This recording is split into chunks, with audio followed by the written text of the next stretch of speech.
Olá, amigos! Olá, amigas! Sejam bem-vindos, sejam bem-vindas à nossa aula dessa semana de Direito Processual Penal. E hoje nós vamos falar sobre o tema Atos de Comunicação Processual, tema importantíssimo para fins de concurso público, principalmente para a prova de OAB também, especialmente no que se refere à citação. Então, sem maiores delongas, vamos ao nosso tema. Quando eu falo em atos de comunicação processual, o que eu estou falando? Eu estou falando basicamente o seguinte: das ferramentas e instrumentos que o Poder Judiciário tem para se comunicar com as partes envolvidas no processo. Quando eu falo em atos de comunicação processual, eu estou falando das ferramentas e instrumentos que o Poder Judiciário tem à sua disposição para se comunicar com as partes envolvidas no processo. E como se dá essa comunicação? Basicamente, nós temos três atos. Nós temos a citação, a intimação e a notificação.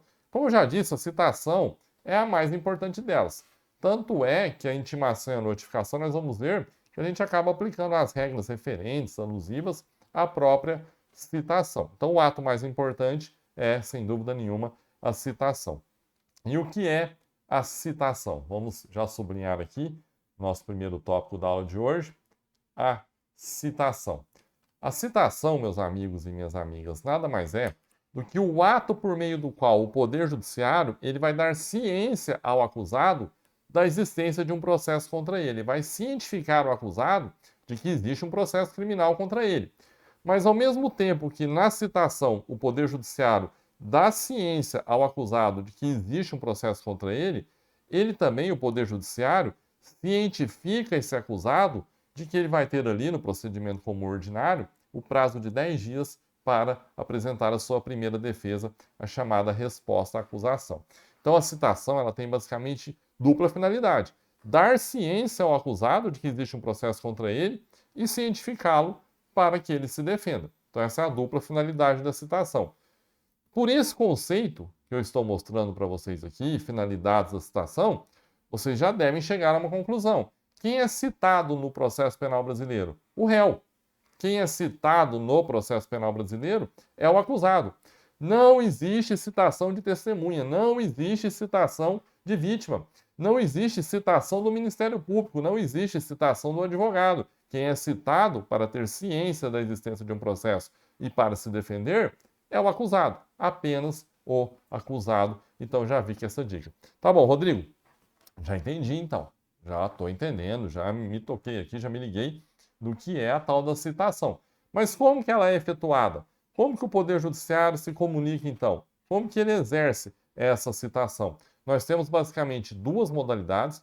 Nós temos basicamente duas modalidades de citação, a gente vai estudar aqui um pouco, mas já antecipo que nós temos a citação real e a citação ficta. E dentro das duas, nós temos algumas subespécies, mas calma, nós vamos estudar aqui de forma bem tranquila, uma por uma. Eu quero falar para vocês também o seguinte: que a ausência de citação, a ausência da citação, ela gera nulidade do processo, nos termos do artigo 564, inciso 3º, letra E do CPP. A ausência de citação gera nulidade do processo por força do artigo 564, inciso 3º, letra E do CPP. Essa nulidade eu não preciso nem contar para vocês que ela é absoluta. Por quê? O prejuízo aqui é presumido. Ora, existe um processo contra o réu. Ele não foi cientificado, sequer cientificado acerca da existência desse processo.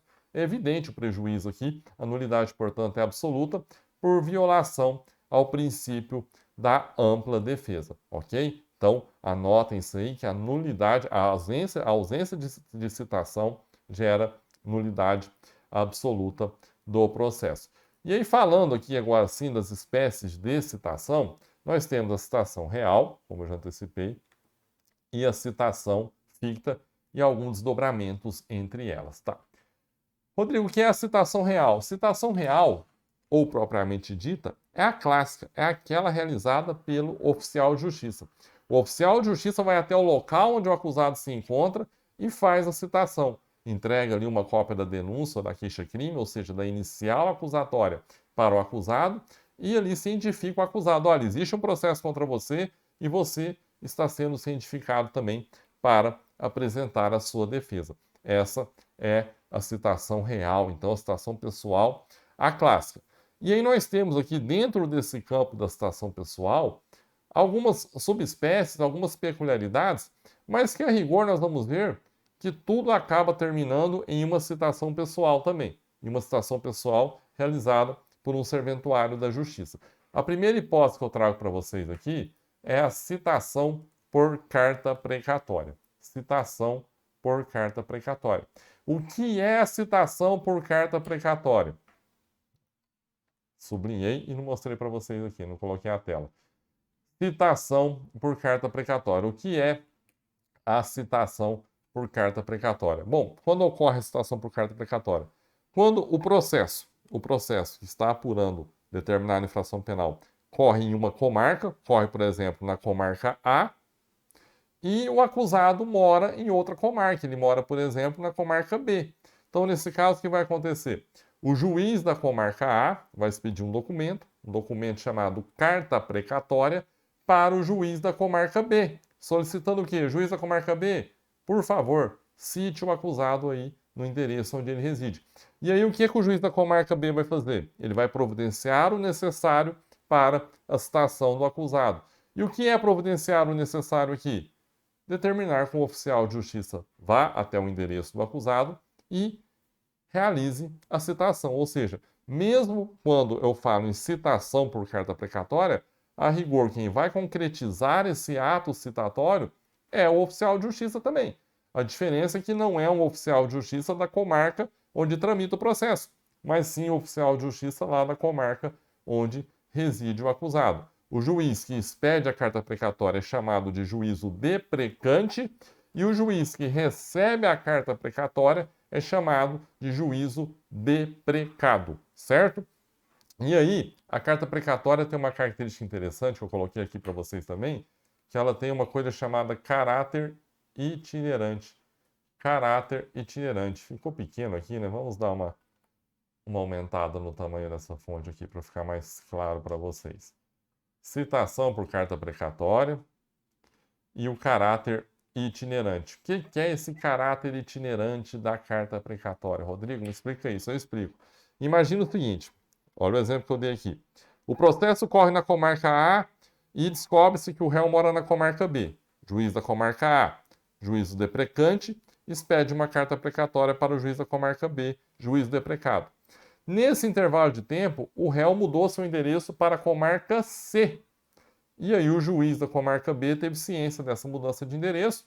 E aí o que o juiz da comarca B vai fazer? Bom, tendo em vista o caráter itinerante da carta precatória, ao invés de ele devolver a carta precatória para o juízo da comarca A e o juiz da comarca A remeter a carta precatória ao juiz da comarca C, não. O juízo da comarca B, de forma direta, vai remeter essa carta precatória ao juízo da comarca C, para que ele providencie o necessário para a citação do acusado, que se dará, evidentemente, por meio de oficial de justiça. Então, percebam, esse é o caráter itinerante. Bom, chegou aqui no juízo da comarca B, eu, juiz, recebi essa carta precatória, tem uma notícia que ele mudou para a comarca C, eu já remeto direto para a comarca C, a fim de que seja dado o regular cumprimento. Depois, nós temos a carta rogatória, citação por carta rogatória. Citação por carta rogatória. Bom, o que é a citação por carta rogatória? Se na citação por carta precatória eu tenho comarcas diferentes, na citação por carta rogatória eu tenho países diferentes. O processo tramita no Brasil, mas o réu tem um endereço certo, tem que ter um endereço certo, evidentemente, em outro país. Então, o que nós vamos ter que fazer aqui? Expedir uma carta rogatória para esse outro país, a fim de que o acusado seja citado. Essa carta rogatória está prevista nos artigos 368 e 369 do CPP, mas aqui tem um detalhe que muita gente acaba esquecendo na hora da prova. O que é? A carta rogatória ela serve tanto para você citar alguém que está em outro país, mas serve para citar alguém que está também na chamada legação estrangeira. O que é isso, legação estrangeira? Embaixadas e consulados. Então imagina o sujeito está no Brasil, mas ele está em uma embaixada ou em um consulado de outro país. Ele vai ter que ser citado por carta rogatória também. Mas entre essas duas modalidades, réu fora do país ou réu em uma embaixada ou consulado, existe uma diferença. Quando a carta rogatória é expedida porque o réu mora fora do país, eu vou colocar na tela para vocês já, para vocês terem uma visão melhor, mas quando o réu, expedido por carta rogatória, ele mora fora do país, o legislador determinou o quê? Que aqui nós vamos suspender a prescrição. A prescrição ficará suspensa. Por quê? Há uma tendência de demora no cumprimento dessa carta rogatória, porque ela vai ser cumprida em outro país, até aí, depois ser cumprida, voltar, enfim. Já quando a carta rogatória é expedida para citação de alguém que está numa legação estrangeira, ou seja, em uma embaixada ou em um consulado, como a citação a rigor se dará aqui no Brasil mesmo, o legislador não vislumbrou essa necessidade de suspensão do prazo prescricional. Então vejam como eu coloquei na tela para vocês. O réu que esteja em lugar sabido, tem que estar em lugar sabido, no estrangeiro ou em legação estrangeira, ou seja, em embaixadas e consulados, será citado por carta rogatória, artigos 368 e 369. No primeiro caso, ou seja, quando ele estiver aqui no estrangeiro, suspende-se a prescrição até o cumprimento, nos termos do artigo 368 do CPP. Então, se a carta rogatória for cumprida em outro país, a prescrição será suspensa. Se ela for cumprida aqui no Brasil, mas em negação estrangeira, a prescrição não será suspensa. E depois, meus amigos e minhas amigas, nós temos ainda a citação por carta de ordem. Citação por carta de ordem. Então vamos lá, recapitulando. Citação por precatória, comarcas diferentes. Citação por rogatória, países diferentes. E a citação por carta de ordem? Jurisdição em graus diferentes. Eu tenho um processo de competência originária de uma instância superior. Essa instância superior vai expedir um documento chamado carta de ordem para uma instância inferior dar cumprimento à citação. Um exemplo. Processo criminal contra o prefeito da cidade. O prefeito, no âmbito criminal, ele tem o foro por prerrogativa de função, então ele é processado diretamente no Tribunal de Justiça, competência originária do Tribunal de Justiça. O processo originariamente corre, então, já lá no tribunal. E aí o que acontece? O tribunal, como que ele vai citar esse acusado? O tribunal vai expedir uma carta de ordem para o juízo da comarca onde esse acusado reside, a fim de que o juízo da comarca providencie o necessário para a citação do acusado. Providenciar o necessário como? Por meio de oficial de justiça. Sempre por meio de oficial de justiça, efetivando aqui a citação pessoal. Portanto, essa é a carta de ordem que vem quando ocorre uma situação de competência originária de um tribunal superior, determinando que o juízo da primeira instância da comarca onde o acusado reside efetue e tome as providências necessárias para que o acusado seja citado. E por fim, ainda no campo da citação real, nós temos uma peculiaridade que está prevista no artigo 358 do CPP. Deixa eu descer aqui para vocês poderem enxergar, não é mesmo? Vamos lá. A citação do militar. Diz que a citação do militar, isso aqui visa preservar um ambiente militar, preservar ali uma questão de hierarquia do próprio ambiente, evitar qualquer outro tipo de pessoa fique circulando pelo ambiente militar. Então, o artigo 358 determina que a citação do militar será feita por intermédio do chefe do respectivo serviço. Então, aqui não é o oficial de justiça que vai entrar lá no ambiente da polícia militar e entregar o mandado ao acusado. Não, quem vai fazer essa entrega, essa citação, será o chefe do respectivo serviço. Nós temos essa peculiaridade com relação à citação do policial militar. Terminamos de falar aqui sobre a citação real. Vamos avançar agora, então, para um tema importantíssimo também, que é a citação ficta. Citação ficta. Vamos aqui sublinhar a nossa citação ficta.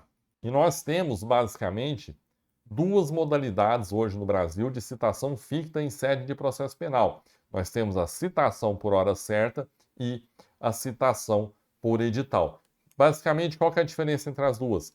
Na citação por hora certa, nós vislumbramos aqui um cenário de má-fé por parte do acusado. Ele se oculta, ele se esconde para não ser citado. E aí é necessário fazer a citação por hora certa. Na citação por edital, não. Não há aqui notícia de má-fé por parte do acusado. Ele simplesmente não foi localizado. ele não foi encontrado em nenhum endereço noticiado nos autos, em nenhum estabelecimento prisional, razão pela qual, pelo fato de ele estar em local incerto e não sabido, se faz necessária a citação por edital. Então, essa é a diferença. Vamos ver a citação ficta. Ela está prevista no artigo 362 do CPP, que diz que verificando que o réu se oculta, ou seja, verificada a má-fé do acusado aqui, para não ser citado, o oficial de justiça vai certificar a ocorrência e procederá à citação com hora certa. Agora vejam isso, na forma estabelecida nos artigos 227 a 229 do Código de Processo Civil de 1973. Cuidado, porque hoje o regramento está previsto nos artigos 252 a 254 do atual, não mais tão novo, Código de Processo Civil. Então, se o oficial de justiça verificar que o acusado se ocultou para ser citado, ele vai efetuar a citação por hora certa, e aí nós vamos pegar emprestado lá do Código de Processo Civil, hoje, artigos 252 a 254, o procedimento da citação por hora certa. O oficial de justiça tem que ir lá por 2 vezes, verificar que ele está se ocultando, depois marca dia e hora com algum vizinho, algum parente, e vai proceder ali a citação do acusado, mesmo que ele não seja localizado, mesmo que ele continue se ocultando, certo? Então, essa é a citação por edital, que já foi cobrada na prova da OAB na segunda fase, em mais de uma ocasião, diga-se de passagem, então é bom estar atento aqui a essa questão referente à citação por hora certa. Tá, Rodrigo, mas e aí? Efetivou a citação por hora certa. E qual a consequência disso? O que vai acontecer? Citou por hora certa, o processo vai ficar suspenso, como eu já ouvi dizer que acontece lá na citação por edital? Não, não vai ficar suspenso. Por quê? Como aqui o legislador vislumbra um cenário de má-fé por parte do acusado, o legislador não quis premiar o acusado por sua má-fé. Então, o que ficou estabelecido aqui? Segue a vida. O processo vai seguir normalmente. Ele vai ser citado por hora certa.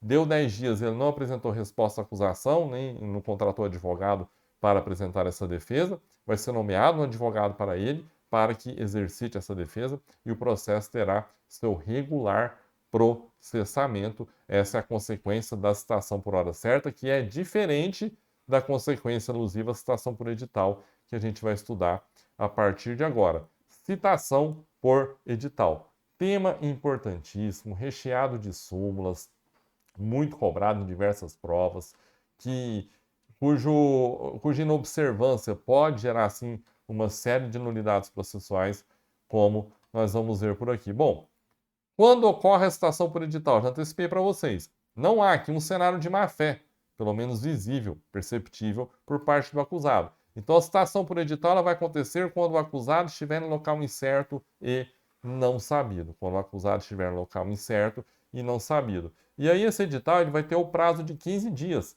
que é o chamado prazo de dilação. Prazo de 15 dias do edital. O que é esse prazo de 15 dias? É o prazo que o edital vai permanecer ali publicado, ele vai ficar ali por 15 dias, e decorrido esse prazo de 15 dias, aí sim começa a contar o prazo de 10 dias para o acusado oferecer resposta à acusação. Então perceba, não é, ó, publicou o edital, está correndo o prazo de 10 dias. Não, publicou o edital, nós temos esse chamado período de dilação, que é o período de 15 dias. Terminou esse período de dilação de 15 dias, aí sim começa a correr o prazo de 10 dias para que o acusado ofereça resposta à acusação. E aí o que acontece? Algumas regras importantes que eu trouxe para vocês aqui. Não existe citação por edital no Juizado Especial Criminal. Artigo 66, parágrafo único da Lei 9.099 de 95. Rodrigo, como assim? Se o acusado estiver em local incerto e não sabido lá no juizado, o que acontece? Para o processo? Não acontece nada? Não. O que vai acontecer? O que a lei disciplina? Olha, o processo corre lá no Juizado Especial Criminal. Imagine um processo por crime de ameaça, que não envolve violência doméstica contra a mulher, evidentemente. É um crime de menor potencial ofensivo, vai correr pelo Juizado Especial Criminal. Só que o réu está em local incerto e não sabido. O que nós vamos fazer aqui? Citar por edital? Não, não pode citar por edital no juizado.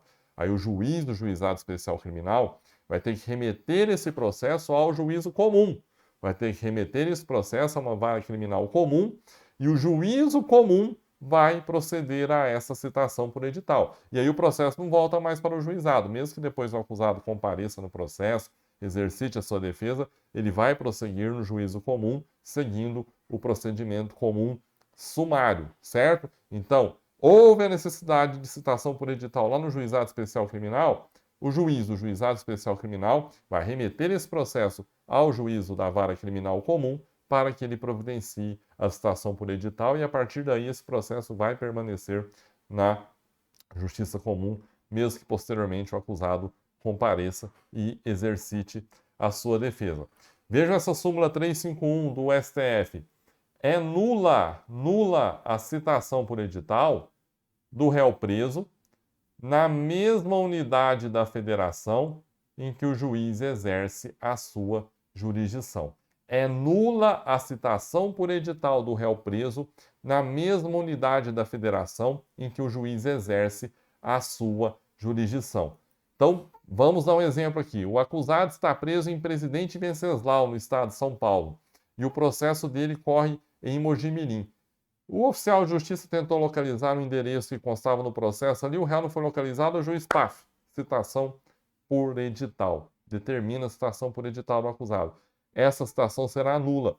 E aí, vamos prosseguir no nosso estudo aqui, por quê? Tá, Rodrigo, citou o réu por edital, citou o acusado por edital, decorreu o prazo de dilação 15 dias, decorreu o prazo de resposta à acusação 10 dias, ninguém apareceu no processo. Não apareceu o acusado, não apareceu o advogado constituído, contratado por ele. E agora, o que fazer? O que disciplina a lei? Aí nós vamos ver a regra do artigo 366 do Código de Processo Penal. Artigo 366, vamos colocar na tela aqui, vocês vão só anotar o número, artigo 366, vamos sublinhar aqui, depois vocês deem uma lida lá no vademecum de vocês. Artigo 366, o que diz esse artigo? Olha, se o acusado citado por edital não comparecer aos autos nem constituir defensor, o processo vai ficar suspenso. Suspende o processo. O processo vai ficar parado. Mas o 366 foi além. Além do processo ficar suspenso, a prescrição também vai ficar suspensa. Suspende o processo e o lapso prescricional. A prescrição também ficará suspensa. A prescrição vai ficar suspensa. E aí gerou um questionamento muito grande na doutrina e na jurisprudência durante muito tempo, no seguinte sentido. Espera aí, essa prescrição ela vai ficar suspensa até quando? E se o réu não aparecer nunca? E se nunca surgiu o acusado aqui, nem um advogado por ele constituído, essa prescrição vai ficar suspensa a vida inteira? E aí, vozes da doutrina e da jurisprudência começaram a dizer o seguinte, olha, há uma inconstitucionalidade aqui por esse raciocínio. Por quê? Quem pode dizer que um crime é imprescritível é a Constituição. E se nós admitirmos que essa suspensão do prazo prescricional possa durar por toda a vida, nós estaremos criando aqui um crime, no caso concreto, imprescritível, ferindo, então, a Constituição Federal, porque é o único documento que pode ali trazer a imprescritibilidade de algum crime. E aí, o que a jurisprudência foi firmando o entendimento até cair nessa súmula 455 do 415, desculpa, do STJ. O período de suspensão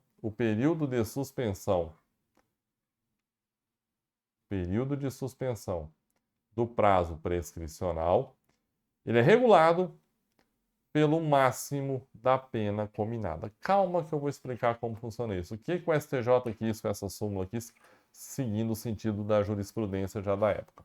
Bom, o STJ que diz o seguinte, basicamente nós vamos dobrar o tempo da prescrição. Como assim? Bom, o réu foi citado por edital, não compareceu. Tá? O réu foi citado por edital, não compareceu. Vamos suspender a prescrição. Por quanto tempo? Nós vamos regular esse tempo de suspensão da prescrição pela prescrição referente à pena máxima e abstrata, assim como a gente calcula a prescrição normalmente, aí é matéria de direito penal lá no tema prescrição, mas como que funciona? A gente pega a pena máxima do crime, vai lá na tabela do artigo 109 do Código Penal e vê em quanto tempo ele prescreve. Então, imaginemos que esse sujeito que foi citado por edital, ele está sendo processado por um crime de furto simples, que a pena é de 1 a 4 anos. Bom, pena máxima do furto simples, 4 anos. Vamos lá no artigo 109. 4 anos, a pena de 4 anos prescreve em quanto tempo? 8 anos. Então, esse processo desse acusado aqui, a prescrição dele, porque ele foi citado por edital e não compareceu, a prescrição vai ficar suspensa por 8 anos. Passaram esses 8 anos, prescreveu? Não. Passados esses 8 anos, aí sim volta a correr o prazo da prescrição. Então, veja, a gente suspende, congela o prazo prescricional. Citou por edital, não apareceu, não constituiu advogado, congelou o prazo prescricional. Mas congelou por quanto tempo? Pelo tempo máximo da prescrição prevista para aquele crime. No meu exemplo, o crime é de furto, pena máxima, 4 anos. Prescrição para a pena de 4 anos, 8 anos. Então, essa suspensão aqui, essa prescrição, vai ficar congelada durante 8 anos. Terminou esse prazo de 8 anos, descongelamos a prescrição e ela volta a correr. Por isso que eu disse que basicamente dobra o prazo da prescrição. Esse é o teor da súmula 415 e não 455, como eu comecei dizendo agora há pouco, do STJ, certo? E o artigo 366 do Código de Processo Penal, o artigo 366 do Código de Processo Penal, estabelece o seguinte, que nesse cenário de suspensão do processo, do prazo prescricional, é possível o quê? A produção antecipada de provas e a decretação da prisão preventiva. Mas cuidado, por quê? Cuidado, eu vou antecipar. Nada disso pode ser feito de forma automática. Nada disso pode ser feito de forma automática. Bom, suspendeu o processo. O réu foi citado por edital. Não compareceu, não constituiu defensor. Processo suspenso, prescrição também, pelo tempo máximo previsto para a prescrição daquele crime. Tá. O que o CPP diz? Olha, aqui o juiz pode antecipar as provas que seriam produzidas. Ele pode ouvir testemunha, ouvir a vítima, produzir provas ali de forma antecipada, enquanto esse acusado não comparece ao processo, enquanto ele não é localizado. O CPP diz isso. Mas aí o que veio a súmula agora sim, a súmula 455 do STJ, e disse, olha, essa decisão que determina a produção antecipada de provas, com base no artigo 366 do CPP, ela tem que ser concretamente fundamentada, não a justificando unicamente o mero decurso do tempo. Então, o que essa súmula vem falar? Ô juiz, meu amigo, é o seguinte, se você quiser produzir prova antecipada, se você quiser ir ouvindo testemunha enquanto esse acusado não é localizado, ouvir a vítima, tudo bem. Mas você vai ter que me trazer um argumento concreto, algum motivo concreto pelo qual você reputa necessária essa produção antecipada de prova. Juiz, não basta você me dizer que o decurso do tempo vai enfraquecer essa prova. Não basta você me falar que, em razão do decurso do tempo, a memória da pessoa vai ficando mais fraca, ela vai esquecer ali do que realmente aconteceu naquele dia do crime. Isso não basta, não é suficiente. Você, juiz, tem que trazer um dado concreto. Que dado concreto seria esse, hipoteticamente? Olha, uma testemunha que está muito adoecida ali, corre o risco de morrer, infelizmente. O juiz percebe essa situação, então, nesse caso, ele vai fundamentar concretamente a necessidade de produzir essa prova de forma antecipada para que depois, se o réu for localizado, a gente já tenha essa prova aqui resguardada. O réu sendo localizado, sendo possível repetir essa prova, ela será repetida sem problema algum. E aí, da mesma forma, obviamente, né, nos dias atuais, com relação à decretação da prisão preventiva. Olha, o juiz não pode falar, suspenda o processo e o curso do lapso prescricional nos termos do artigo 366 e, em razão disso, decreta a prisão do acusado. Não, não pode decretar a prisão preventiva do acusado de forma automática apenas pelo fato de ele ter sido citado por edital e não ter comparecido. Se o juiz quiser decretar a prisão preventiva aqui nessa fase, ele até pode, ele pode. Porém, ele vai ter que ver se estão presentes todos os pressupostos, condições de admissibilidade, fundamentos da prisão preventiva e fundamentar lá nos termos do artigo 315 do CPP, ou seja, trazer elementos concretos, dados novos ou contemporâneos, explicar que as medidas cautelares de natureza pessoal diversas da prisão são insuficientes e inadequadas para aquele acusado, aí sim ele pode decretar a prisão preventiva do acusado, certo? Então aqui a gente encerra o tópico citação por edital, a gente vai passar agora para o campo intimação e notificação e depois uma regra muito interessante para vocês aqui sobre a contagem do prazo em processo penal. Então fique até o final, porque tem regra importantíssima que pode te derrubar na sua prova, principalmente na sua prova da OAB. Regras referentes à intimação e notificação. Bem simples. Primeira coisa que eu quero chamar a atenção de vocês é o seguinte: essas expressões, intimação e notificação, a lei não trouxe uma diferença muito clara do significado, da diferença entre o que é intimação e o que é notificação. O que a doutrina diz aqui? Tem muita finalidade prática, na minha opinião, diga-se de passagem, mas a doutrina diz e é importante que vocês saibam também. A intimação se refere a um ato passado, a um ato já consumado. Então, o Poder Judiciário vai te dar ciência sobre um ato que já ocorreu, sobre um ato já consumado, sobre, por exemplo, uma sentença. O juiz deu a sentença e você vai ser intimado da sentença, ou seja, a sentença já foi proferida, ato consumado. Você vai ser intimado sobre ela. Já a notificação se refere a um ato futuro. Você é notificado para a prática de um ato ou sobre um ato que ainda vai ocorrer. Olha, notifico a testemunha para comparecer à audiência designada para tal data.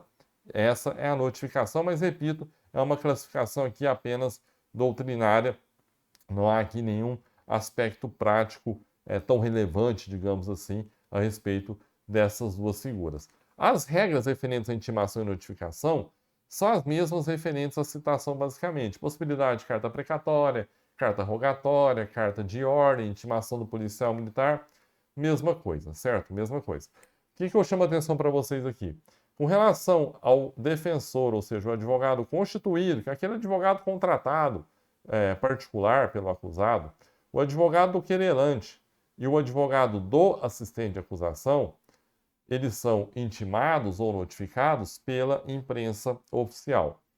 Já o Ministério Público, a Defensoria Pública e o defensor nomeado, o defensor dativo, esses são intimados pessoalmente, assim como réu e testemunhas. Assim como réu e testemunhas, certo? Agora, muita atenção para essa súmula 710 do STF, que diz o seguinte: no processo penal, contam-se os prazos da data da intimação e não da juntada aos autos do mandado ou da carta precatória ou de ordem. No processo penal, contam-se os prazos da data da intimação e não da juntada aos autos do mandado ou da carta precatória ou de ordem. Por que eu chamo a atenção de vocês aqui? Aqui a regra é diferente do que consta lá no processo civil. Lá no processo civil, o prazo começa a correr da juntada do documento dos autos. O oficial de justiça foi lá, citou o requerido, o prazo começa a correr quando o oficial de justiça vai lá e coloca dentro do processo, o cartório judicial vai lá e coloca dentro do processo, junta no processo, aquele documento. Aqui no processo penal, não. Aqui no processo penal, o prazo começa a correr da data que o ato foi efetivado, da data que o oficial de justiça foi lá e citou o acusado, cientificou que ele tem que se defender. Então, o prazo para oferecer resposta à acusação não começa a correr da data da juntada do mandado nos autos, mas sim da data que a citação foi efetivada. Então, cuidado com isso. A OAB pode cobrar na sua prova e colocar lá. Olha, é o seguinte: o acusado foi citado pessoalmente no dia 30 de janeiro. No dia 30 de janeiro. E o mandado de citação foi juntado no dia 10 de fevereiro. Você, lembrando lá do processo civil, vai começar a contar o seu prazo para oferecer resposta à acusação do dia 10 de fevereiro, que foi a data juntada. Está errado. Por quê? Nos termos da súmula 710 do STF, você vai contar o prazo da efetiva citação. Ou seja, no meu exemplo aqui, do dia 30 de janeiro, o dia que efetivamente o acusado foi citado. Certo? Última regra importante que eu quero trazer para vocês aqui, para a gente encerrar essa nossa aula de hoje, é a respeito da revelia. A respeito da revelia no processo penal. E quando ocorre a revelia no processo penal? Ela é disciplinada lá no artigo 367 e também no artigo 457 do CPP, esse último artigo especificamente com relação ao júri. Bom, o que diz o artigo 367? Que se o acusado, nós estamos trabalhando com o acusado que foi regularmente citado, pessoalmente citado. Se ele foi intimado para um ato, regularmente intimado para determinado ato, e não compareceu a esse ato, vai aplicar-se as regras da revelia. Do mesmo modo, se o acusado foi citado, forneceu o endereço, e depois, quando ele ia ser intimado para a prática de determinado ato, ele não foi localizado no endereço por ele indicado, ele alterou o seu endereço sem comunicar ao juízo, se ele alterar seu endereço sem comunicar ao juízo, ele também será declarado revel. E o 457 lá no júri, se ele não comparecer na data do julgamento, o julgamento ocorrerá normalmente, desde que ele tenha sido regularmente intimado. Isso eu falo, evidentemente, do acusado solto, lá no júri.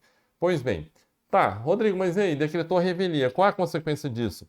Confissão ficta, igual no processo civil? Claro que não. Aqui no processo penal, a revelia não implica confissão ficta. Então, o Ministério Público ou o querelante continua tendo a mesmíssima obrigação de provar que o acusado praticou aqueles fatos a ele atribuídos lá na denúncia ou na queixa-crime. Então, qual que é a consequência da revelia? Uma consequência bem simples. O réu, ele não vai ser mais intimado acerca dos demais atos processuais. Então, imagina o seguinte, audiência de instrução e julgamento. Pelo princípio da concentração, a audiência tende a ser una. Mas pode ser que por alguma razão não deu para terminar todos os atos ali naquele dia e ela foi desmembrada, ela vai ser encerrada posteriormente em uma outra data. Beleza, sem crise.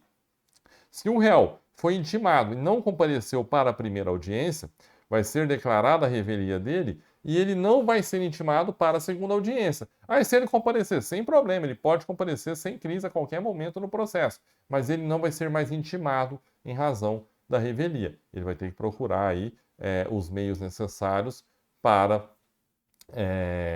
ter conhecimento acerca da prática dos atos processuais. Mas cuidado com dois detalhes que eu deixei aqui para vocês. Primeiro, eu falei a intimação do réu, E o advogado dele? Não, o advogado dele continua sendo intimado normalmente de todos os atos processuais. Então vejam, mesmo que o réu seja declarado revel, o seu advogado continua tendo a prerrogativa de ser intimado de todos os atos processuais. Quem não vai ser intimado é o acusado. Por isso que existe a possibilidade, mesmo ele não sendo intimado, ele comparecer. Por quê? Ele não foi intimado, mas o advogado dele foi. Então o advogado dele pode comunicar: olha, meu amigo, é o seguinte, vamos dar atenção para aquele processo seu, vamos comparecer na segunda audiência, pelo menos, que você vai ter até a chance ali de ser interrogado e apresentar a sua versão sobre os fatos. Então é possível. Agora, se ele não aparecer, o processo vai ter seguimento normal, sem problema algum, mas lembrando, o advogado, os efeitos da revelia não se aplicam ao advogado do acusado, mas sim apenas à pessoa do acusado. E um ato processual importante, que ele deve ser intimado mesmo nos casos de revelia, é com relação à intimação da sentença. Então, havendo sentença, deve-se tentar a intimação do acusado. Se ele não for localizado, ele vai ser intimado por edital, é lógico. Mas por que há essa necessidade de intimação da sentença mesmo do acusado revel? Em razão da sua capacidade postulatória autônoma para interpor recurso. A interposição de recurso pode ser feita pelo próprio réu ali, por meio até em contato direto com o oficial de justiça, ele pode assinar ali um termo de que ele deseja recorrer dessa sentença, ele tem essa capacidade postulatória. Então, era isso que eu tinha para dizer sobre ato de comunicação processual, espero que eu tenham gostado. Eu estou nas redes sociais aqui, no @professor Rodrigo Thiago, podem mandar direct lá em caso de dúvida, e comentários aqui também. Era isso, amigos. Grande abraço.